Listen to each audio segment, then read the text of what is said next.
Well, it is my pleasure to welcome President Thung Sen Seng to the White House and to the Oval Office for his first bilateral meeting with me.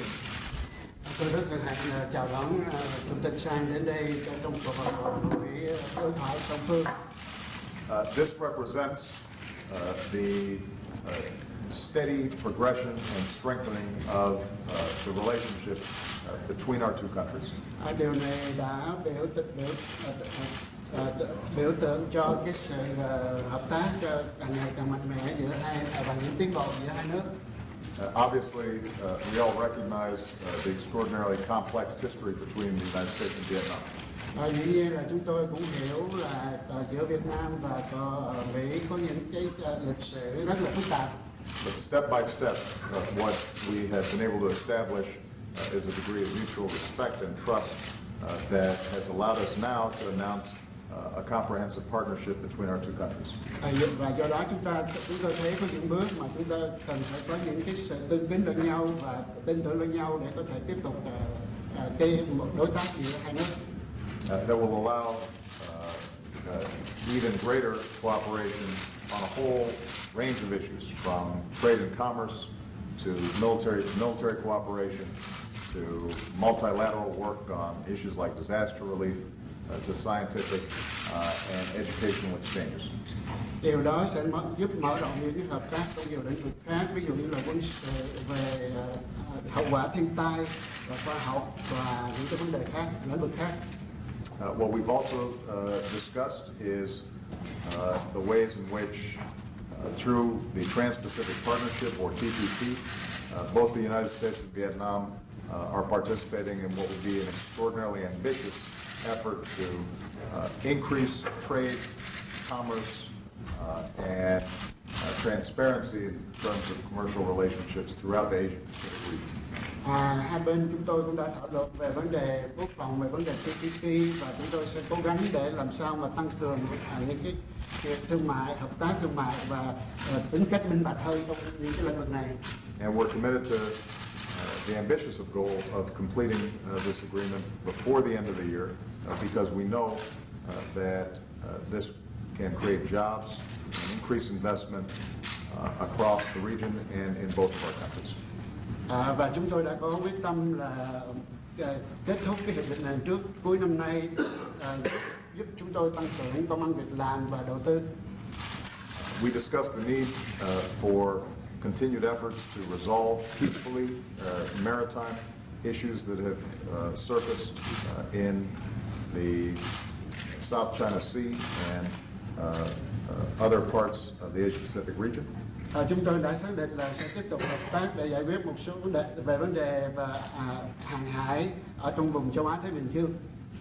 And we very much appreciate Vietnam's commitment to working with ASEAN and the East Asia Summit in order for us to arrive at codes of conduct that will help to resolve these issues peacefully and fairly. Tôi hết sức tán thưởng những nỗ lực của Việt Nam làm việc với ASEAN để tiến tới một cái bản quy tắc COC để mà giải quyết vấn đề một cách ôn hòa, hòa bình. We discussed the challenges that all of us face when it comes to issues of human rights, and we emphasized how the United States continues to believe that all of us have to respect issues like freedom of expression, freedom of religion, freedom of assembly, and we had a very candid conversation about both the progress that Vietnam is making and the challenges that remain.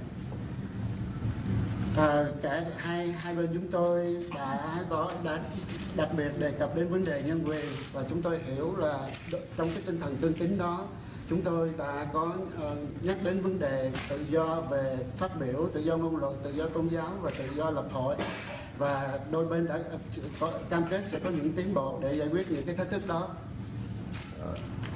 We both reaffirmed the efforts that have been made to deal with war legacy issues. Hai bên đã xác định là sẽ có những nỗ lực để giải quyết những di sản của chiến tranh. We very much appreciate Vietnam's continued cooperation as we try to recover our missing in action and those that were lost during the course of the war. Chúng tôi cảm ơn sự hợp tác của Việt Nam để tìm người Mỹ mất tích và những người đã hy sinh trong chiến tranh. And I reaffirm the United States' commitment to work with Vietnam around some of the environmental and health issues that have continued decades later because of the war. Chúng tôi có đưa ra cam kết của Hoa Kỳ là tiếp tục làm việc với Việt Nam để giải quyết cái vấn đề môi trường và những vấn đề y tế, sức khỏe công cộng mà do chiến tranh để lại.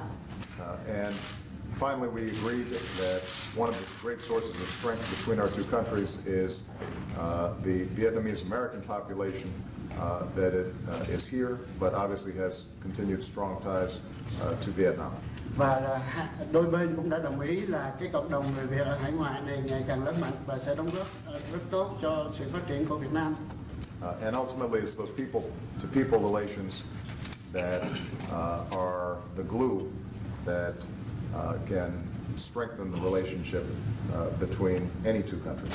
Và dĩ nhiên là cái sự giao thiệp tiếp xúc giữa những người dân đó sẽ là một cái chất keo để giúp tiến bộ giữa hai nước. So I just want to say to President Sang how much I appreciate his visit. Một lần nữa tôi xin nói với ngài Chủ tịch là tôi rất cảm ơn cái chuyến đi thăm của ngài. I think it signifies the maturing and the next stage of the development between the United States and Vietnam. Tôi nghĩ đây là một cái dịp để mà chúng ta tiến đến một cái sự hợp tác trưởng thành hơn trong những cái bước kế tiếp cho cả hai nước.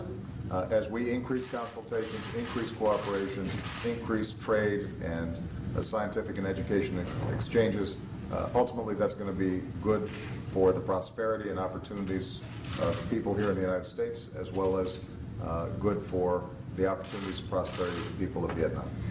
Dĩ nhiên nếu chúng ta tăng cường sự hợp tác và về đủ các mặt về thương mại, về khoa học, về các lĩnh vực khác đó thì điều đó sẽ mang lại lợi ích và thịnh vượng tốt chẳng những cho người Mỹ mà còn cho người Việt Nam nữa. At the conclusion of the meeting, President Sang shared with me a copy of a letter sent by Ho Chi Minh to Harry Truman.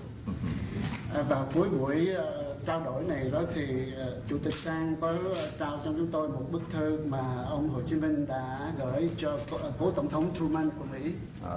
And we discussed the fact that Ho Chi Minh was actually inspired by the U.S. Declaration of Independence and Constitution and the words of Thomas Jefferson. Và chúng tôi đã đồng ý là ông Hồ Chí Minh đã lấy được nguồn cảm hứng từ cái bản tuyên ngôn độc lập của nước Mỹ và những cái lời lẽ của ngài tổng thống Jefferson. Ho Chi Minh talks about his interest in cooperation with the United States. Lúc đó trong cái thư ông Hồ Chí Minh nói là ông rất là quan tâm đến chuyện hợp tác với Hoa Kỳ. And President Sang indicated that even if it's 67 years later, it's good that we're still making progress. Và Chủ tịch Sang có nói với tôi là mặc dù sau 67 năm rồi vẫn chưa thấy có nhiều tiến bộ. Thank you very much for your visit, and I look forward to continued work together. Xin cảm ơn ngài và tôi trong đợi sẽ có dịp hợp tác tiếp tục với ngài. Thank you.